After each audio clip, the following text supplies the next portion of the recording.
on, Bears fans.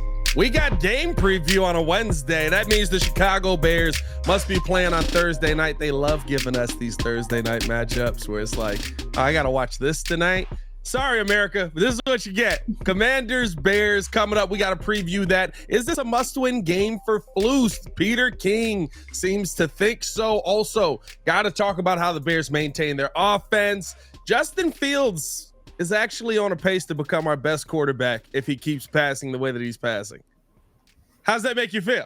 We'll talk about all that and more with Courtney Cronin on today's episode of the Chicago Bears podcast. Hit that like button, subscribe to the page, drop a bear down. It's what we do. It is what it is. I mean, this is the life that we live. Courtney, how are you? Good. Right, I mean, right as you drink the Diet Coke, that's when I directed it to you. No, I mean, it's good. It's this short week. I've gotten this question on a bunch of radio interviews this week of which Bears team is going to show up tomorrow. The one that played 3 quarters and looked really good in those 3 quarters, albeit against the 32nd ranked defense, or is it going to be a team that's thrown the towel in? And I honestly think it's the former, because we've talked with guys at the podium all week, and today will be the first time that we get in the locker room, but you don't sense this energy, which even from the quarterback, like I'll start with Fields. I think that last week coming off the Chiefs loss, that looked like a really dejected guy, somebody who had his confidence broken, somebody who wasn't, necessarily feeling like they're on the right track. Yeah. But how he handled things yesterday, where you could tell he takes a sense of pride. Obviously, a 335-yard passing stat line is not the end-all be-all for his career, and he knows that, but it's a confidence boost, and you need confidence boost, positive reinforcement, reminders that, hey, I am actually an NFL quarterback, even if it hasn't gone as well as I wanted it to go. Like, this is still what I do. Right. And that sense kind of carries over to other players that we've spoken to this week. And if it's not one thing of turmoil, it's another for this team. But I honestly think that the way that guys have handled questions on Chase Claypool is like the latest thing that this team has to deal with.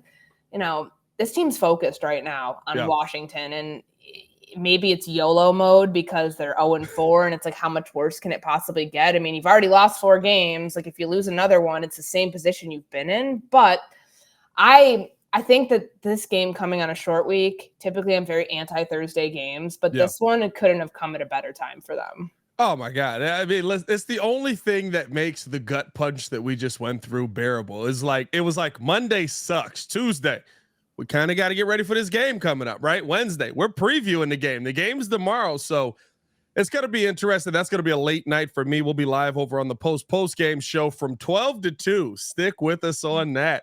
I don't know if you saw the donuts outside, the guy doing donuts in front of the I did. Was that you the other day? It was not me, but I hope that guy comes back from 12 to 2 because it'll give us something to talk about outside of the Bears. But no, let's start it off here, Courtney, the first quarter, because of the Peter King article, right? Peter King seems to think that, he says he wouldn't be surprised that there are jobs on the line based on this game. From what we saw last week, going forward on 4th down to now this week, if you were to come out of this with a loss, this could be Matt Eberflus's last game as a Chicago Bear. Now, the Bears, I don't believe, have ever fired a coach mid-season. I don't know if that's something to hang your hat on. There's been plenty that you could have, but they feel a sense of pride with that in this Bears organization, that they've allowed guys to go through the season and finish out their jobs. Where are we at with the hot seat on Flus? Is this full on lava, or is this just right, the pot's on high? Well, nobody knows. So that's the thing, whether it's Peter King, who is an entrenched journalist who's been doing this a long time, whether it's Brad Biggs, who is the longest tenured member of our beat. Like, if you read some of the people who have been, well-versed in Bears calamity before, nobody knows. And that's the thing. Like, no one's going to go into this game. If you read any report of, it's must win or he's gone, like, there's just no way to have like concrete knowledge of that at this point, because the team's not going to come out and say that. Because if you put an ultimatum on somebody before a game, it's probably not going to go very well. But Matt Eberflus is not dumb for all of the comments that he's made about, we're close, I feel like we're building something here, all this stuff where people are like, are we watching the same game? Yeah. He knows what's at stake. He knows what's on the line for himself and for this team. And if this losing streak gets extended to 15, it's not good. It's not good at all right now with a 14-game losing streak, 0-4 start this season, giving up 24 unanswered points last week. Like, none of that's good. And it's a direct reflection on the head coach too, because the buck stops there. It stops with him. But yeah, honestly, I would kind of parrot what a lot of other people are saying. I wouldn't be surprised if it were to happen on Friday. I also wouldn't be surprised to see it not happen, because there's two sides of this. If it did happen, it's because you have Kevin Warren in charge calling the shots, who has seen enough at that point. And we saw him in the post-game locker room the other day. Typically, you don't see the team president down there. That's a calculated move. That's a statement sort of move. And if he's viewing this as his chance to get this thing back on track and save whatever's left of this season, then you'll make that move if they lose. And if you feel like you have a good contingency plan. Now, that takes me to the other side of this, of why they wouldn't do it. What's their contingency plan? Like, they're already down a coordinator. So are you going to have Luke Getsy, who has struggled to call this offense, also be your interim head coach? Are you going to give that to Richard Hightower, who's a special teams coordinator? Like, you only have two coordinators to choose from, unless you want to promote one of the position coaches. Yeah. And I mean, John Hoke, obviously well-respected, veteran of this team, well-respected coach at the college and at the NFL level as a position coach. He's the pass game coordinator on defense. So he has like a slight coordinator title. Like, I don't know. I mean, their options are very limited is what I'm trying to say. And I think that that's where we need to have a little bit of pause if the team does not go the route that many would think, hey, 15-game losing streak, all under one head coach, time for that coach to go. If they don't end up going that route, it's because they're looking around, realizing that it might look even worse. If they make a change, and you've got to be pretty dead set on that. Because if you make a change like mid-season, that signals to the rest of the staff that everybody's gone after this year. So then what product are you putting out there? It's very difficult to know what to say. Nobody can say they know one way or the other. You can play out the scenarios like we just did, but neither option is one that like leads you to a ringing endorsement one way or the other of, oh, this will be what gets this team fixed. This will be what gets this team on track. Like, you won't, neither one would probably do that if there is a firing. I think if you were to fire Flus at this point, right, you're basically saying, hey, we're punting on the season. Mm-hmm. We're going to go into this and try and see what we can get out of Justin Fields. We're going to keep Getsy around probably and hope to see that offense continue, right? Keep the stability there, because that's the side where the biggest question marks are. If you get the top 2 picks in the draft, you're not taking a defensive player, even though maybe you should at some point. You're taking Caleb Williams and maybe Marvin Harrison, maybe. Yeah, I mean, it would make sense. It would make sense if you want to continue to build this receiving core. It would make sense. So you're going to go into this and keep the offensive side of the football intact. I don't know if you would even promote Getsy in that sense because of that. Hoke, to me, probably makes the most sense if you are in that position. But realistically, Peter King talked about it, and he said, you don't lose 14 games in a row and keep your job. To me, it's not the streak, right? I think that the organization has an understanding of what the first 10 losses of that are. To me, it's the fact that I brought these pieces in defensively. Yes, it's not the perfect defense. I told you it wasn't going to be the perfect defense. I told you we're missing pieces, but my young pieces aren't developing. We've seen a little bit from Javon, a little bit from Zach in each game, but it hasn't been like what you wanted to see, what you hoped to see right away from them.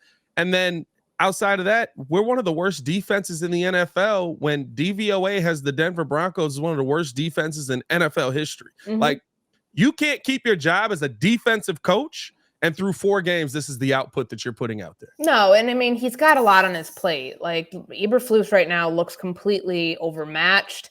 I don't want to say underprepared, but they look underprepared. We know that they're doing the work. Like, I'm not trying to say that he's like mailing it in or anything like that. He just looks like he has no clue what's going on out there and how to stop the bleeding, whether it's handling a press conference properly to, how you handle a team that makes adjustments to you in the second half, where Russell Wilson, after a pretty decent half from the Bears defense, Russell Wilson's getting the ball out faster. They had no counter for that. They got killed on third down on both of those touchdowns that he had in the third and the fourth quarter. Like, it's just not good. And so I think that this is a situation with Eberflus where let's go the option that they don't fire anybody, even if they like win, loss, no matter, like whatever it is coming out of tomorrow's game, they don't fire anybody. Right. You have to make some serious soul searching priorities. Like that has to be your priority over the mini bye week, because on the defensive side of the ball, it can't look like this anymore. You've got 4 games and 2 sacks to show for it, a 22% pressure rate. All of those are the worst in the NFL.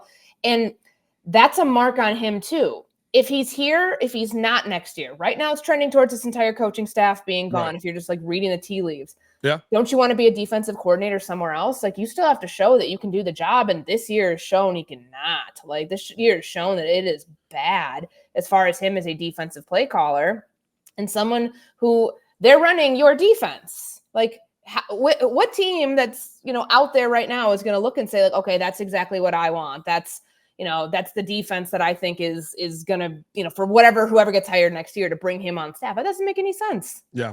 No, it's just, and I think too, right, like the one thing that I've always questioned with Flus, if you bring in a defensive guy, one, the defense needs to be better, but two, where are you as a leader, right? Because we're in an NFL where the offense is the focus, right? And the Bears are shifting towards their offense being the focus. At least that's what, to me, drafting Darnell Wright in the first round did. By the way, he looks really good. Like, I get the Jalen Carter stuff, and you're not going to look at an offensive lineman the same way, but he looks really good. Looks like Poles might have hit on his first hit. But realistically, to me, right, like when I'm looking at the leadership in the building, yesterday or 2 days ago on Black and Abdallah, we hear Eddie Jackson saying, we're telling coach to tell us to blitz more. We've now heard 5 players talk about publicly, we're telling coach what we need to do. Right? We've heard 4 on the offensive side basically say, you're not using me right. Let's get the ball to our playmakers. I'm playing too robotic. We hear the tell me about it from DJ Moore, right? Like all of those things. And now on the defensive side, Bojack coming out and saying, listen, we need to pressure more. We need to attack more. Like there's not, pick your poison. These guys aren't dumb. They're doing this so that they're like, we see what's going wrong too. It's not us.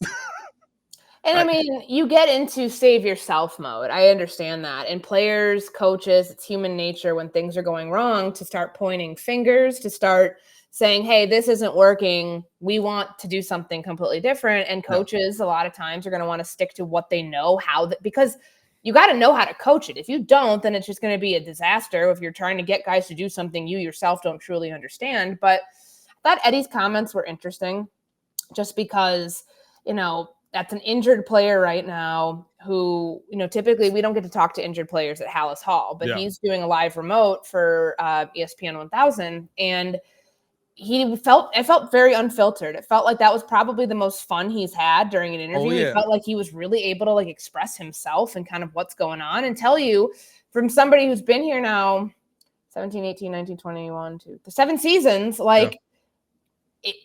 every year it's been something or another that's like kind of looked like this. And I look at this situation where you've got him saying this is what we should do defensively, and a defensive minded head coach who is now your de facto defensive coordinator not really doing much that like if the players can call it out and say, hey, that's probably what we should be doing, and like the coach is not like abiding by that, then that's a sign of a bigger issue here. And maybe if they do end up making a move, those will be the sort of things, because that like Kevin Warren, if he's going to make a move, it's going to be just like his decision alone. He's somebody who likes to take a lot of information before he can make a decision.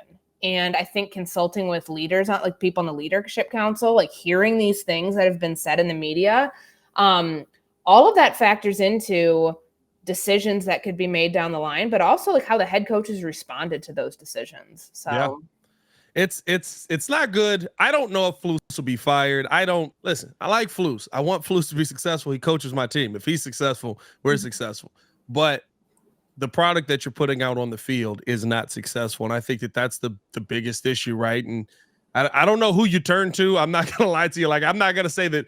I love the fans who are just like, fire this guy, trade this guy, cut this guy, but they don't think about like, okay, what's the option? Like the option's not bad. Like that's one thing. Yes, let's do it. All right, fine. What's next? I don't know if Hoke can coach as a head coach. I know he can coach where he's at as a positional coach, but I don't know if he can coach as a head coach. I don't know if Getsy. I don't even know if he's an offensive coordinator yet. Like, I'm trying to figure that part out. Like, there's so many questions that are going on. I hope that we can figure out some of them this week.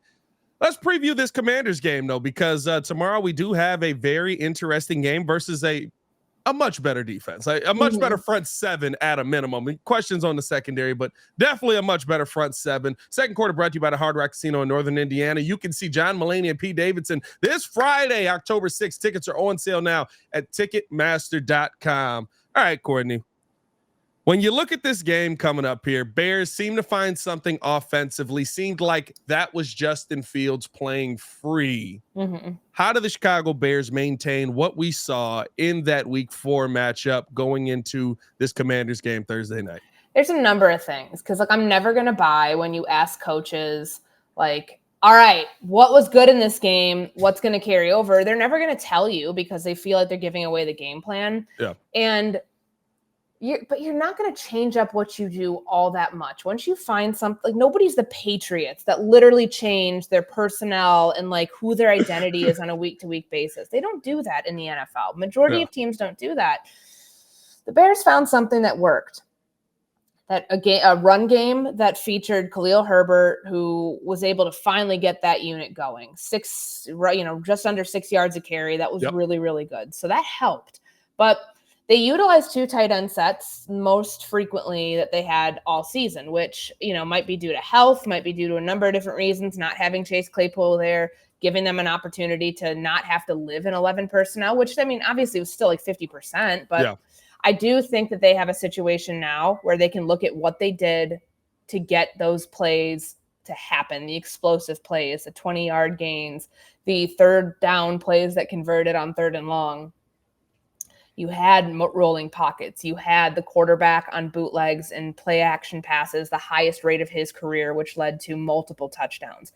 That stuff you can go back to the well on. Now, obviously, you have to account for who they have on their defensive line, and you cannot have free rushers. You cannot leave, Montez Sweat or Chase Young like unblocked. You can't do those things. You will have a bad day. You'll have a really bad day. But I think that there's way more here, even though it was done against a 32nd defense, that they can carry over than not. And it's an excuse if they say, well, we couldn't get DJ Moore 9 targets this game because, and plus they're in dime a lot, because you were mentioning that secondary, like they had 6 DBs on the field for the most of that game against Philadelphia. So there's going to be added attention to DJ Moore, like there should be, because he's a number 1 receiver, but you've still got to find ways to get him the ball. And I thought it was just a really complimentary look in the passing game, to where he was on his first and second reads and he was able to move the ball quickly. It wasn't like he was going through, all right, my 3rd progression, my 4th progression. Like, he was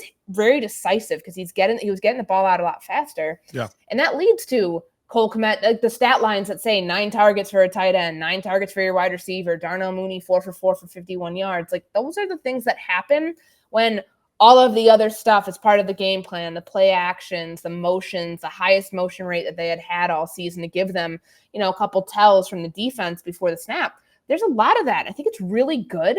And I also think that that's stuff that they can legitimately build on. Yeah, I think, listen, the understanding to me that we can actually, the confidence, I should say, that was built up in this offensive line, in Khalil Herbert, that is, I can say this for a fact. That is the hardest I've ever seen Khalil Herbert run.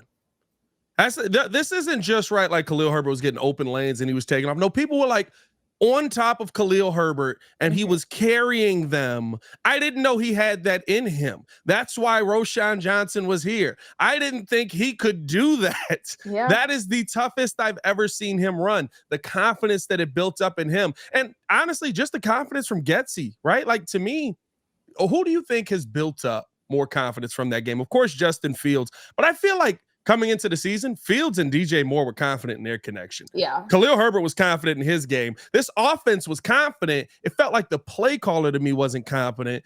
Confident, although 3 weeks. But who do you feel gained the most confidence from this game that we saw in Denver that will carry over into this week 5 matchup. It's got to be play calling. I mean, of course, Justin Fields, it's like everything else Justin Fields aside is what the menu you're choosing from here. Because, of course, having your quarterback, and Robert Tonyan spoke about this, DJ Moore talked about this, like that's a confidence boost for him when he sees I can throw for 300 yards.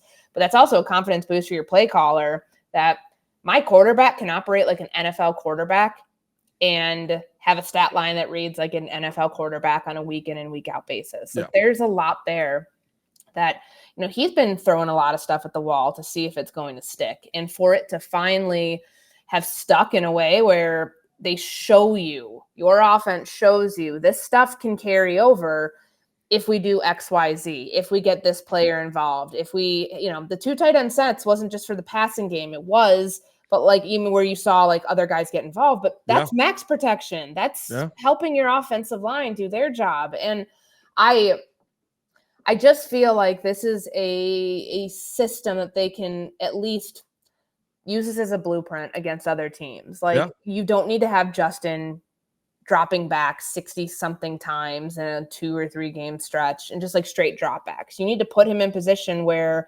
he's, you know, getting out, rolling away from pressure, where you can buy more time because he's faking a handoff and then on the run and looking for somebody open downfield. That gives him more time to read the defense, more time to, you know, execute what he's going to do. And I just know that there are plenty of things that they can take from this game and move forward. I don't like if they revert back to course, it's going to be the most demoralizing thing for this offense because they showed you for 1 week. And yes, you are going against a better defense, but they showed you for 1 week that they could look like a real NFL offense that doesn't live in 3rd and long. Like they were staying out of 3rd down for most of that first half. They were living in like 1st and 2nd down, moving the ball down the field pretty efficiently and not getting into the situation where, okay, like protection's got to be much better in this situation because it's an obvious passing down and all of the things that they've had to do to get themselves out of jams before. You didn't see that early on. So I would imagine that they will want to on a short week too. You don't really have too much time to install anything new, but like taking a menu of like mixing the menu of plays that you have for this offense and finding ways to, you know, replicate a lot of what you did, because that'll, like, as a play caller, once you see, you don't want to have that like dreadful moment where, okay, the script is over, like you know, first 10 to 15 plays looks fine, and then like, okay, oh no, now we're in 2nd and long, now we're in 3rd and long, now it's 3 and out. Okay, well, next time we get out here, like, how do we you don't want to have those sorts of moments. Like, you too want to be playing ahead of the chains, and I think that this game has had to have given Luke a lot of confidence about in his abilities as a play caller too. Yeah, I mean, and the biggest thing for me that I saw was it was just like, even though we're playing the 32nd ranked offense or defense in the NFL right now, we're going to eliminate 5-step dropbacks. We're going to try and make sure that Justin is getting this ball out as quickly as possible. We're going to cut the field in half for him. We're going to make sure that DJ Moore is always in his line of sight. And I think that those seem like easy things for us, right? Apparently they were difficult things for them. But to me, even seeing Justin Fields' confidence grow to the point where he told you guys in the podium, right, if DJ Moore's double covered, I'm probably not going to put the ball on him. We saw DJ Moore double covered a couple of times. And it just got to a point where that relationship got confident enough where he was like, let's see if I can get this in here. He hits DJ and it to the point where the Broncos defenders were like, what the heck? How'd you catch that?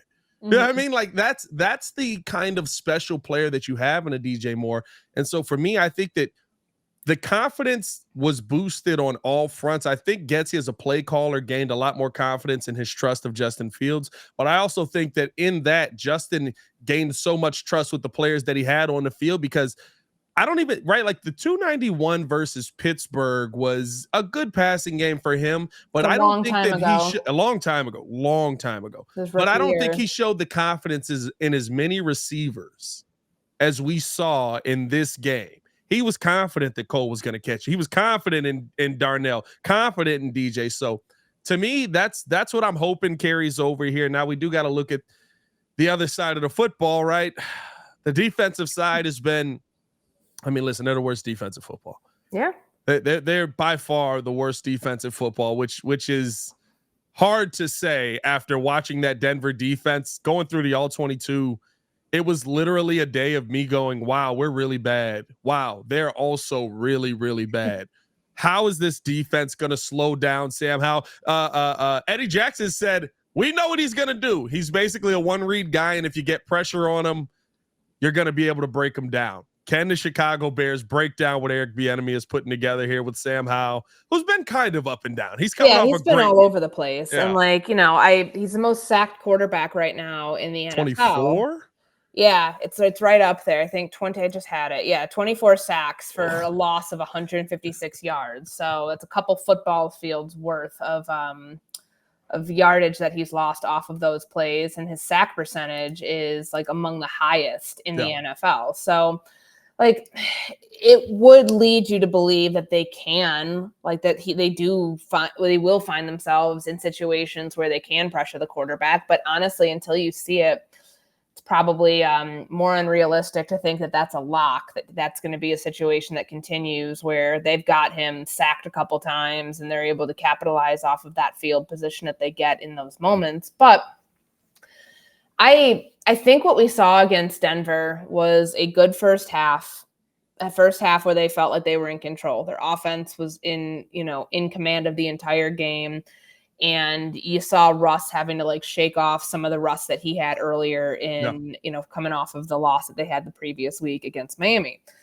Now, Sam Howell's not Russell Wilson, but the adjustments there can be made probably just as well. Like, they didn't have any sort of answer for the counter of the quick pass in the second half. And that to me was so jarring, because it's like, all right, you guys were doing so well early on. What changed? Like, why didn't you change along with it too? And so I think that this is now a situation where, offensively, like, this is, it's not that it's just like the defense for Washington's a lot better than their offense. And I don't feel like Washington's offense and Denver's offense are all that much different. Do you? Like, when you look at it, like, yes, they've been in games closer. Sure. But like, that shouldn't be your end all be all. Yeah. And I just don't look at that, especially when the quarterback play, when Sam Howell goes from playing Denver to playing Buffalo the next week, he goes from looking like,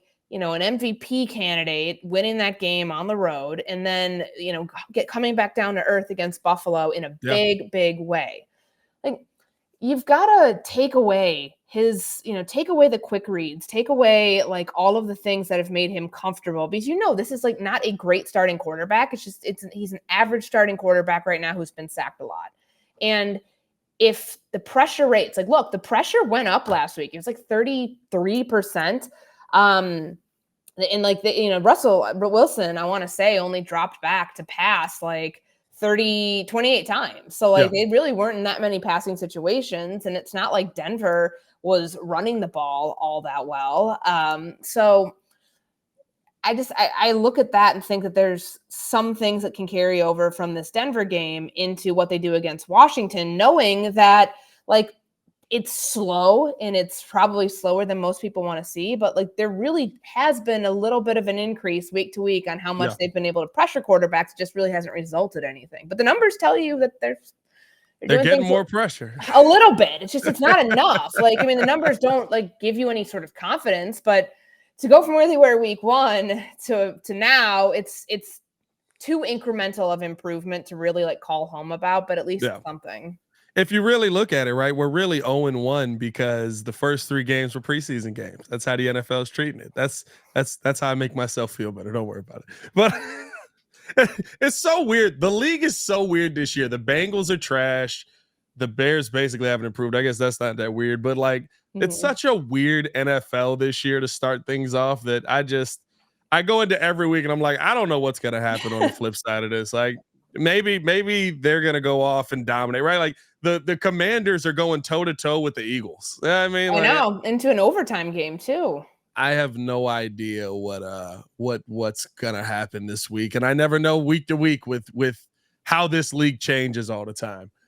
Let's jump into the halftime segment here. I think we need a little fun in our lives, Courtney, because I want to get your opinion on this because we got to figure out where we got to stop the line, draw the line for support animals.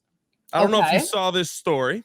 Ooh. A Phillies fan was denied bringing his emotional support animal into the game. You know what I mean? Kind of tough. Phillies, what are you guys doing? Hey, they're Except in for the the fact playoffs. that this is his emotional support animal. Oh my gosh. This is Wally Gator. He was denied entrance to watch the Philadelphia Phillies host Pittsburgh. So this is a couple of days ago, apparently. Social media posts show the Gator on a leash with a harness with his name on the outside of the stadium. Wally Gator is working as a working emotional support alligator owned by Joy Henney of Jonestown, Pennsylvania. The reptile has a big presence on Instagram and TikTok. Who's in the wrong here, Courtney? Are the Phillies in the wrong for not allowing? He's a little guy, right? He's a little guy, but I don't see any sort of band around his snout mouth area. Like, I mean, let's remember, he may be your emotional support animal, but he's still an animal, and animals tend to revert to being animals. And like, who's to say he wouldn't bite somebody? That was the reporter's politically correct way of saying it got teeth, don't it? Yeah, like there's the stadium's in the right on this one. And like, I know a lot of people have emotional support animals for a number of different reasons, PTSD. Yeah. Certainly, you know, when there's like seeing eye dogs and stuff like that. We've taken this a little far. This may be your emotional support alligator, but like there's, you know, the documentation you need for an emotional support animal. Like, I can't imagine taking that to whatever organization you have to go to get the full documentation for an emotional support animal, and then being like, oh yeah, cool, we'll sign right off on this. What? Like, see, how does that work? Here's the animal net. Well, I mean, listen, I've seen peacocks get certified as emotional support animal. I saw a peacock in the airport at Chicago at O'Hare, and somebody was trying to take it on a plane, and all I could think was the Sebastian Maniscalco bit where he was like, "Aren't you embarrassed?" Like, can you imagine that thing if you decided to spread its wings? It would take up like 3 rows. It did. That's how I found it. As like we were walking through the airport, and it was just like, oh. You know, we're NBC. We're in the game. You know what I mean? I was like, "What the heck is going on?" Here's the problem, right? So I'm a nerd when it comes to animals and stuff like that. Big National Geographic guy, Planet Earth, love it, right? Alligators don't stop growing till they die. They grow about what is it? I think about 2 feet a year until they're like 8 or 9, and then they start growing like 2 inches a year. It's crazy, right? Yeah. But at what point do you have to get rid of this? Is in Philadelphia. Like, he's in Philly. At what point do you have to get rid of Wally Gator? What great name, by the way. Where are you going to put him? Like, because there's no, like, you can't put him there's no ocean around there. It's like, let's set him free. Well, gators are freshwater, so I mean, I guess you could put them technically in the lake, but then you got dogs missing all over. Oh man, all over. Remember the alligator in Humboldt Park a few years ago? I think it was during COVID. Somebody just let it out there, idiot. And that's just that becomes like a public health crisis at that time. Good Lord. Oh God, maybe he can help us on when he gets bigger on defense, because we need all the help that we can get here with this. I mean, you said he keeps growing. I mean, why is this guy not playing basketball? He keeps growing. Yeah, about 8 feet tall, usually by 4 years old. So let's get this guy standing up. Wally Gator, you know what I mean? Like, that's a good name. That's a good basketball name. That's an old school, like, you know what I mean? When everybody had like Curly as their name and stuff like that. Yeah, that guy played with Kareem Abdul-Jabbar at one point in his life. A couple inches ago. Couple inches ago. All right, let's keep it positive. We're feeling positive right now. Wally Gator's got us feeling good here. That's so wild to me. I saw that. I was like, I have to bring this. Justin Fields is on pace right now to be one of our best passing quarterbacks of all time. Now he has to continue what we saw in that game. Actually, if he continues just that game, he'll be far ahead of where we have ever seen. He will be our best passer. But just based on the yards that he has right now, Justin Fields is on pace right now for a 3,800-yard season. This is something that I think if you watch the first 4 games, most fans would find very, very surprising. The touchdown to interceptions, all of the issues aside, right? Listen, we've lived with Jay Cutler here, but does it say something to where the Bears are moving towards, right? That the goal that Justin Fields set out of being one of the Bears' best passers could be one that is still attainable as you head into week 5 and move through the season versus schedule where as you go through it, I mean, based on the first 4 weeks, there's not a lot of great defenses that he's going to be seeing.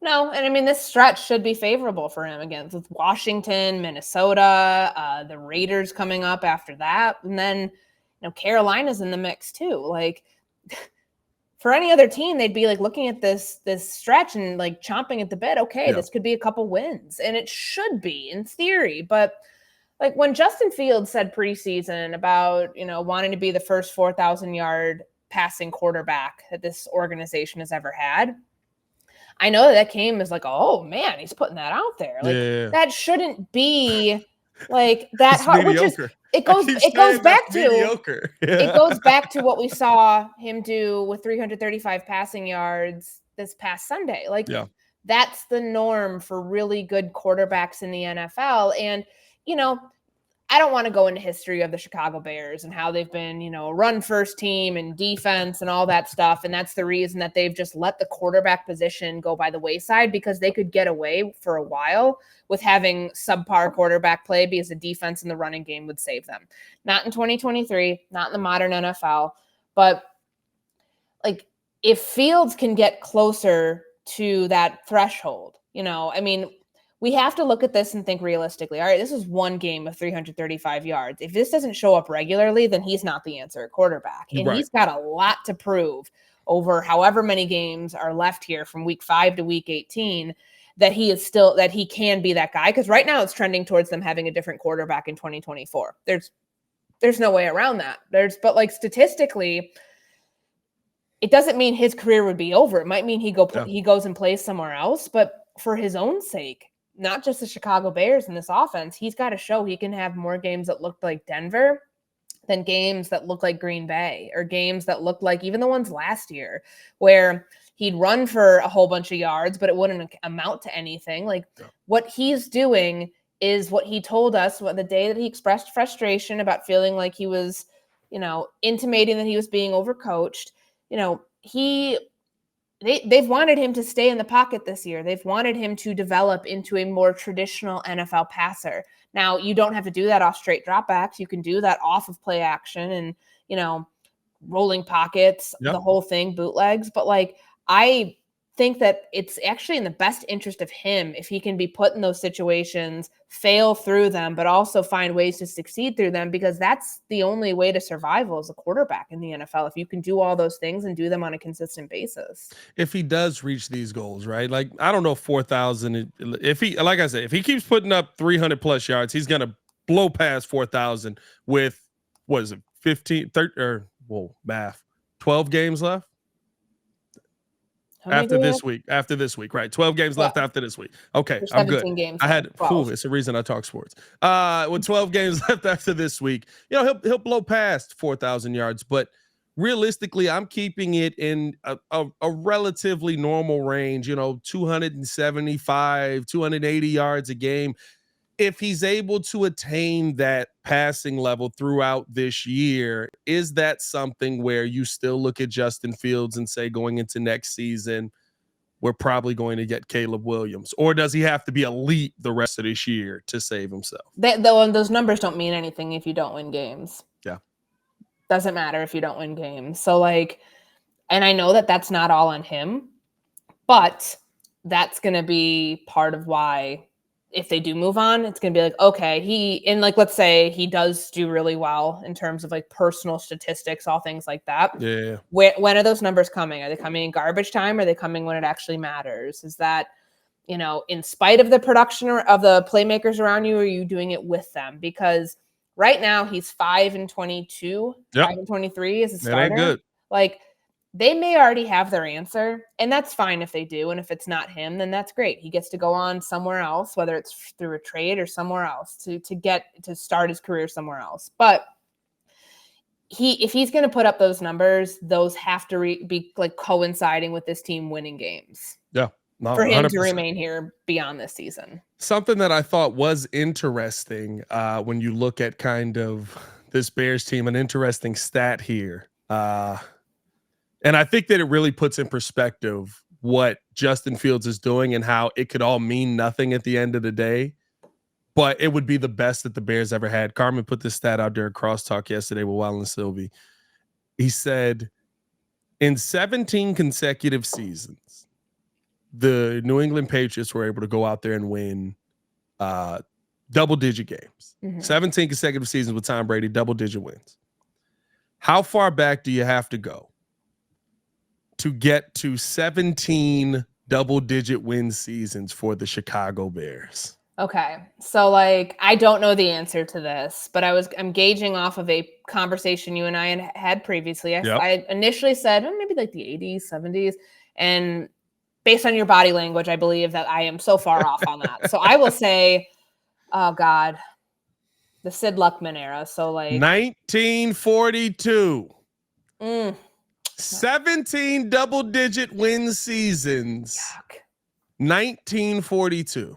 Oh my God, that's bad. That is such a I would love to know from like other teams too, when you have like double-digit win seasons, because obviously that Patriots team was a dynasty. Yes. There haven't been that many dynasties, like, you know, in consistently. the NFL like that. But like, when did the Steelers have a stretch like that? When did the Dallas Cowboys have stretches like that? Because like you can still have like, you know, winning seasons that might have been 9 wins, but yeah that's.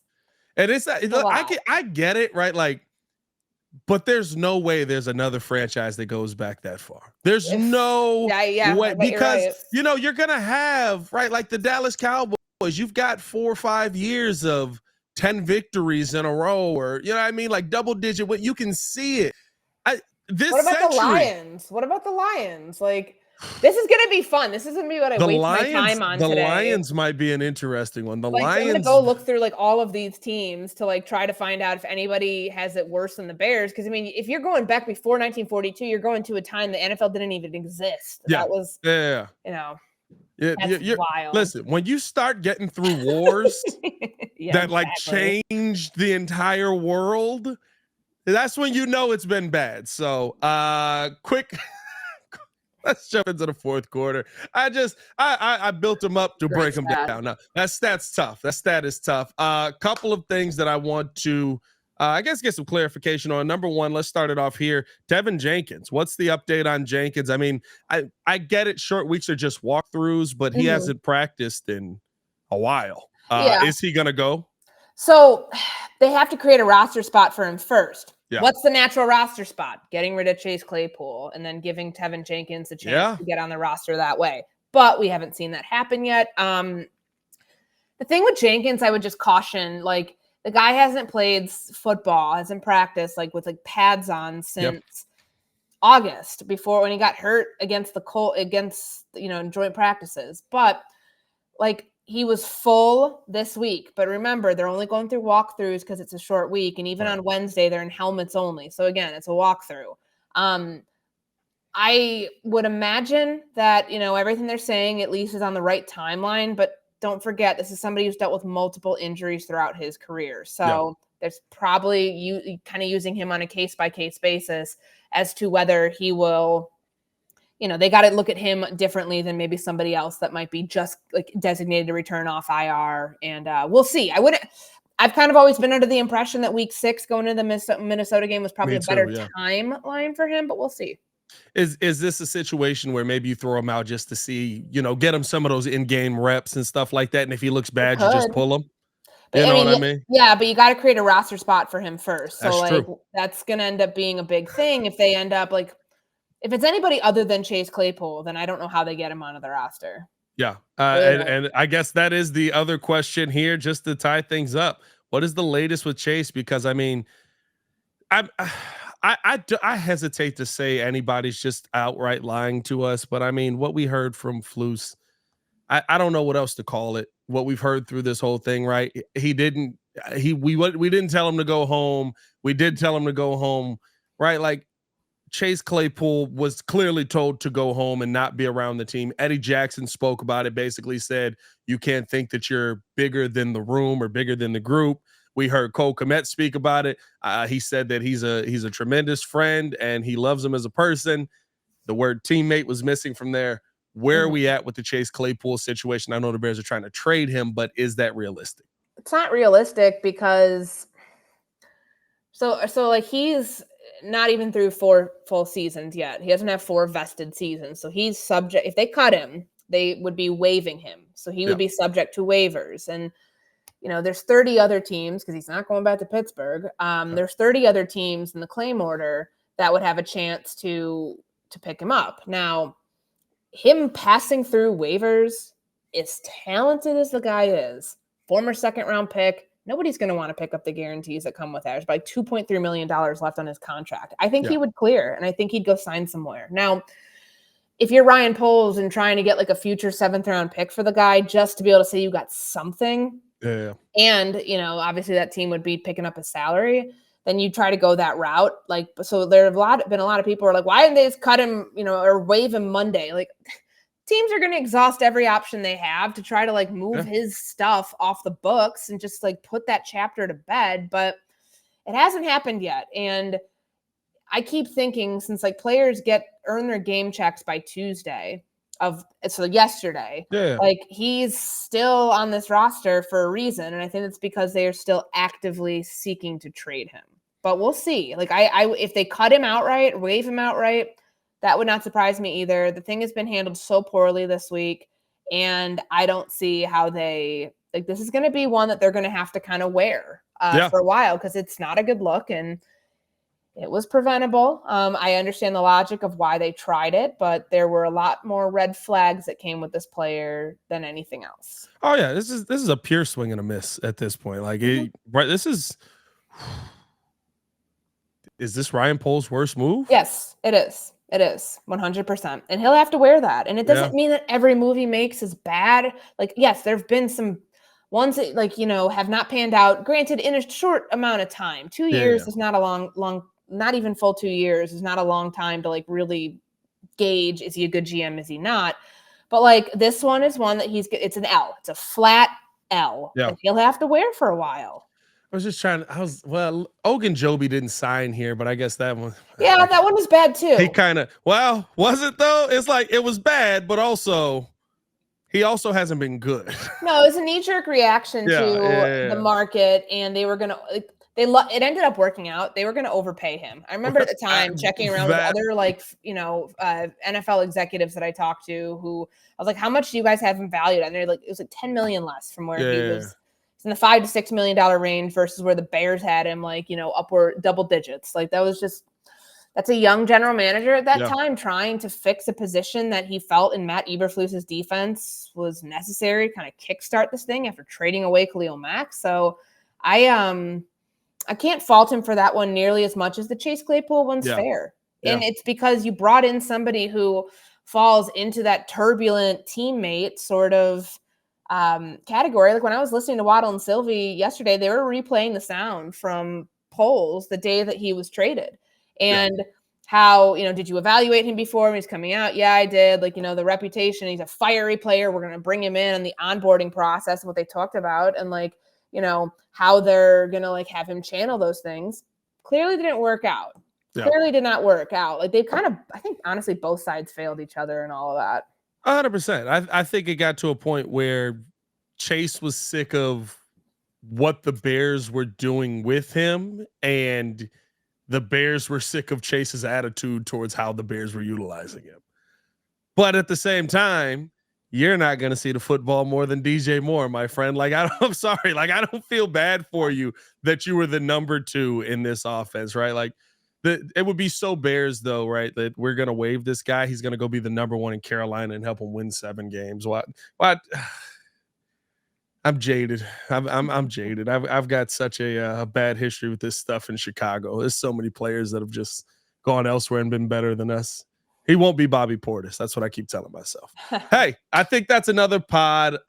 What's your prediction for tomorrow's game? Do you have the Chicago Bears getting their first win in 15 games at that point? I don't. I picked the Bears on this podcast last week against the Broncos, so I'm not going to continue to go back to the well on this situation. So I bet it's a close game. I think Washington's a better football team.